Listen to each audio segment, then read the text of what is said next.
እንግዲህ ስንጀምር እዚህ አዲስ አበባ ቁጭ ብለን ነው ተወያይተን የትግራይ ህዝብ መታገል አለበት ከዚህ ሁሉ ችግር ሊወጣ ብለን አምነን ህዝቡ አምኖ የሚደግፉን ሰዎች ነበሩ። አምነን ነው የተነሳ ነው። የትግራይ ትግል ከችግር ለመውጣት እንጂ ኋላ ለጥቅማቸው ሲሉ እንደሸነከሩት ለመገንጠል ወይም ለሌላ አጀንዳ አልነበረም። ለግል ጥቅምም አልነበረም። ለስልጣን ጥቅምም አልነበረም። እንግዲህ ጥቂት ሆነ ስትወጣ ቶሎ ጦርነት ውስጥ እንደምትሞት ታውቃለህ። ለመሞት የተዘጋጀ ሰው ጥቅሙን ለህዝብ ብሎ አሳልፎ የሰጠ ነበረ። ስለዚህ ሲጀመር ለጥሩ ተብሎ ነው የተጀመረው። ኋላ በሂደት ግን የማይሆኑ ሰዎች እየተቀላቀሉ ድርጅቱ እየሰፋ ሲሄድ በጥቅም ላይ የሚሰባሰቡ አመራሮች ተፈጠሩ። እነዚህ አመራሮች ደግሞ ድርጅቱን ተቆጣጥረው አሁን ላለንበት የከፋ ደረጃ አደረሱ።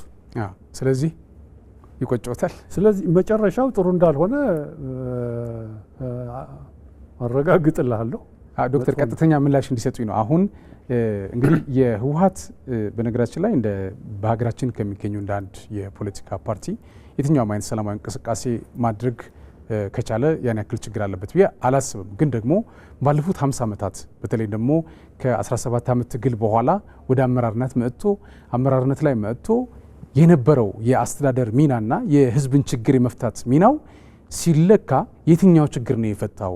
እንደውም እኮ አንዳንዶቹ ሲገልጹ በተለይ ከጥቅምት 24 ከመጋቢት 24 8 ዓመታት ማለት ነው ከዛን ጊዜ በኋላ ያለውና ከዛ በፊት ያለውን ሲያነጻጽሩት ፍጹም ጫፍና ጫፍ እንደሆነ ነው የሚያሳዩት። ምክንያቱም በ8 ዓመታት ታይቶ የማይታወቁ ነገሮች በተለይ ደግሞ ችግር በየአካባቢው እየተፈጠረ ባለበት ሁናቴ ግን ደግሞ ብዙ ነገሮችን ፔኔትሬት አድርጎ ለመውጣት የሚደረጉ እንቅስቃሴዎች አሉ። ብዙ የልማት ስራዎች እያየን ያለ ነው።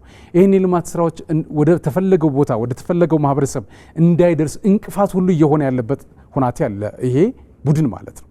ኢቭን ከፕሪቶሪያ ስምምነት በኋላ እንኳን የፕሪቶሪያ ስምምነት እውን እንዳይደረግ የፕሪቶሪያ ስምምነት እየተገበረ እንደሆነ በፌዴራል መንግስት በኩል ከፍተኛ ቁርጠኝነት እንዳለ እየታወቀ ይሄ እየተፈጸመ አይደለም የሚል ኢቭን የሚዲያ ካምፔን ሁሉ ሳይቀር እየሰራ ያለ ነውና መቼ የፈታው የትግራይ ህዝብ ችግር ኑሮ ነው ይሄ የፖለቲካ ፓርቲ ወይ ደግሞ ይሄ ድርጅት ህልውናው ማለት እንዴት ነው ለሚዛን የቀረበበት ምክንያት ነው ስላልገባኝ ነው። ስለዚህ የሚቆጭ ከሆነ ይቆጨኛል እንዲሉ በተጨባጭ ለማስቀመጥ ማለት በእውነቱ ለመናገር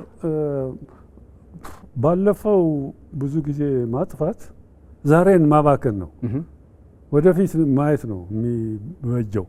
ሲነሳ እንዳልኩ ለጥሩ እሳቤ ነበር የተነሳው። በሂደት ግን ለጥቅምና ለስልጣን የሚጓጉ ሰዎች እየተሰባሰቡ መጥተው ያን ነገር አፋልሰውታል። ይህንን ያዝልኝ ስላፋለሱት ከዛ በኋላ በተለይ ደግሞ ብያለሁ በተለይ የማለሊት የሚባል ድርጅት ከመሰረቱ በኋላ ያ መሰባሰቢያ ነው ያደረጉት። ማለሊት የሚባለው ማርክሲስት ሌኒኒስት ሊግ ኦፍ ትግራይ የሚባል አንድ ድርጅት መሰባሰቢያ ነው ያደረጉት። የግራ ተስፈንጣሪ ድርጅት ነው። እነዛ ሰዎች እዛ ላይ ተሰባሰቡ። እነዚህ በጥቅምና ለስልጣን የሚጓጉ ሌላው ንጹህ ታጋዩን አገለሉት። በግልጽ ነው ደግሞ ያገለሉት። አንድ መፈክር ነበራቸው ያኔ በትግርኛ ምንድነው የሚባለው? ዝኻለ ይጉዬ ዘይከአለ ይሳለ ዝተሸኸለ ይተአለ። ትርጉሙ ምንድነው? በግርድፉ የቻለ ከኛ ጋር ይሮጥ፣ ያልቻለ ቀስ ብሎ ይድረስ፣ እምቢ ያለ ደግሞ የተሸከለ የሚለው ይባረር ይጥፋ። ያ እኛ ጋር ያተኮረ መፈክር ነበረ። በዚህ ነው ለውጡን የተቃወሙ ይዘውት እየሄዱ ያለው አቅጣጫ አደገኛ እንደሆነ የተገነዘቡ ወገኖች እንደኔ አይነቱ ግማሹ ለእስር ዳረጉት፣ ግማሹ ለስደት ዳረጉት። እኛ ተሰደን የተገደሉም አሉ። ቅድም እንዳነሳው የተገደሉም አሉ። ከዛን ጊዜ ጀምሮ አቅጣጫው ስቷል። ይሄ ድርጅት ስለሳተ እንግዲህ አሁን ከውጤት አንጻር ስታየው ባይፈጠር ይሻል ነበር ለማለት ያስኬዳል።